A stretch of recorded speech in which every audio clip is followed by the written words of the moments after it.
Lahan basah adalah kawasan yang selalu tergenang air, baik secara alami maupun buatan, seperti rawa, danau, pesisir, hingga hutan mangrove. Tempat ini menjadi rumah bagi beragam tumbuhan dan satwa yang bergantung pada air untuk hidup. Lahan basah bukan sekedar rawa atau genangan air. Di baliknya, ada keseimbangan alam yang menjaga hidup banyak makhluk, termasuk kita. Dan salah satu daerah yang tengah menghadapi berbagai tantangan terkait lahan basah ada di sini, di Banjarmasin Selatan.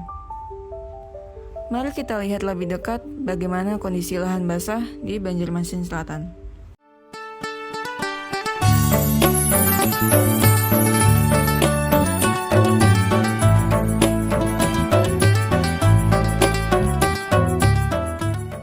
Halo semuanya, Banjarmasin Selatan merupakan wilayah yang dikenal dengan benteng alam lahan basahnya. Tapi, tahukah kalian kalau di balik keindahan ini, lahan basah justru punya peran yang sangat penting loh sebagai penyangga banjir. Namun, seiring perkembangan kota, banyak lahan basah mulai berfungsi menjadi perumahan dan area industri. Nah, di video kali ini aku mengajak kalian semua untuk melihat lebih dekat bagaimana masyarakat di Banjarmasin Selatan beradaptasi dengan hal itu.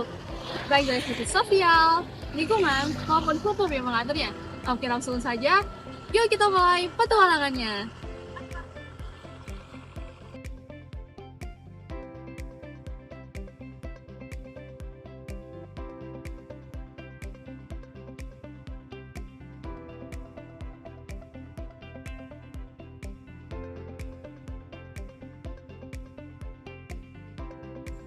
Kalau kita lihat dari sisi lingkungan, lahan basah itu ibarat spons alami. Nah, jadi gimana nih contohnya? Saat hujan deras, air yang mengalir ke daratan rendah dapat diserap oleh lahan basah. Gak itu aja fungsi dari lahan basah. Jadi, lahan basah itu bisa jadi tempat hidup bagi berbagai ekosistem seperti ikan, hewan amfibi, dan tanaman khas rawa lainnya. Jadi, begitu banyak fungsi lahan basah. Tapi, peran ini bisa hilang kalau lahan basah berpindah fungsi. Misalnya, kalau ditimbun dengan bangunan perumahan, kemampuan tanah menyerap air dapat menurun drastis. Akibatnya, air hujan yang dulunya bisa terserap, sekarang malah mengalir ke pemukiman dan menyebabkan genangan. Jadi, fungsi lahan basah sebagai penyangga banjir bukan hanya teori, tapi kenyataan yang sangat terasa di Banjarmasin Selatan.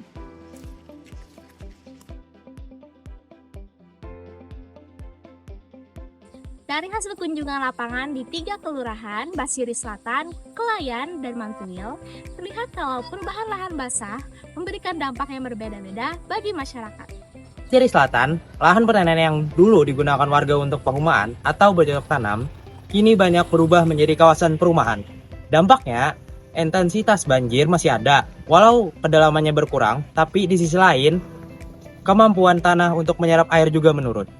Masyarakat di sini berusaha beradaptasi dengan menerima kondisi tersebut, tapi mereka tetap berharap ada penanganan nyata dari pemerintah agar banjir tidak bisa sampai masuk ke dalam rumah.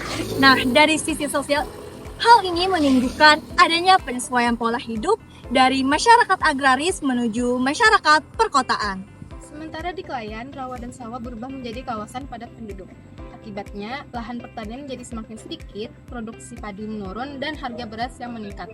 Selain itu, pencemaran sungai menjadi semakin parah karena sampah yang berasal dari rumah tangga. Meski begitu, masyarakat punya cara adaptasi sosial yang kuat. Mereka rajin bergotong royong untuk membersihkan solokan agar tidak terjadinya genangan. Harapan dari masyarakat amat sangatlah sederhana. Mereka mengharapkan tindakan nyata oleh pemerintah, khususnya di bagian untuk menyediakan fasilitas pengelolaan sampah. Kalau di Mantuil sendiri teman-teman, sebagian lahan basah masih dipertahankan untuk pertanian. Tapi, kini mulai dialihfungsikan menjadi perumahan, bahkan direncanakan untuk kawasan industri. Akibatnya, daya serap air menurun dan risiko banjirop meningkat. Karena air pasang dari sungai sering naik ke daratan.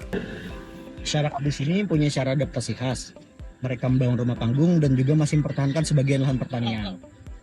Namun mereka itu terdampak di bidang ekonomi yang mana hasil panen menurun, serta perpindahan pekerjaan ke sektor non-pertanian. Nah, masyarakat di sini juga berharap agar pemerintah itu lebih tegas dalam menangani alih fungsi lahan supaya pembangunan tetap seimbang dengan perlindungan lingkungan. Dan dari sisi hukum, sebenarnya aturan untuk melindungi lahan basah itu sudah ada teman-teman, contohnya dalam Undang-Undang Nomor 32 Tahun 2009 tentang perlindungan dan pengelolaan lingkungan hidup. Selain itu juga ada peraturan Kota Bandung tentang rencana tata ruang wilayah yang mengatur zonasi pemanfaatan lahan ramah lingkungan. Sayangnya, fakta di lapangan seringkali tidak sejalan dengan peraturan yang ada. Pengawasan terhadap pembangunan di area lingkungan lahan basah masih sangatlah lemah. Juga kesadaran masyarakat tentang peran pentingnya fungsi lahan basah juga masih perlu ditingkatkan. Jadi, ini semua bukan hanya soal lingkungan, tapi juga tentang penegakan hukum dan keadilan sosial.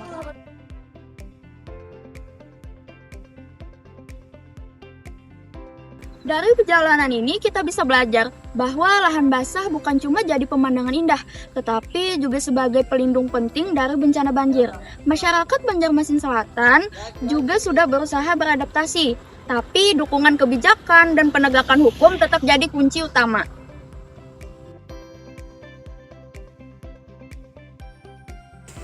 Sebagai generasi muda, kita bisa menyimbangkan antara pembangunan dan pelestarian.